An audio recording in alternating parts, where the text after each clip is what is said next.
Captain Morristown has issued a severe thunderstorm warning for southern Morgan County, Hawaii County, southwestern Loudoun County, northeastern Meigs County, northeastern Bledsoe County, northwestern McMinn County, northwestern Monroe County, southwestern Roane County, until 2:30 p.m. Eastern Daylight Time, or 1:30 p.m. Central Daylight Time.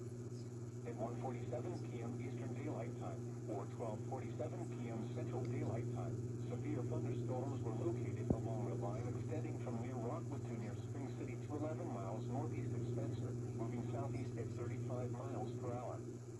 Hazard, 60 miles per hour wind gusts and penny-sized hail. Source, radar indicated.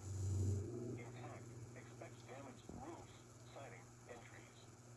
Locations impacted include Dayton, Sweetwater, Rockwood, Decatur, Fairview, Spring City, Dade Rock, Peakland, Stinging, Fort Falls State Park, and Eagle Furnace.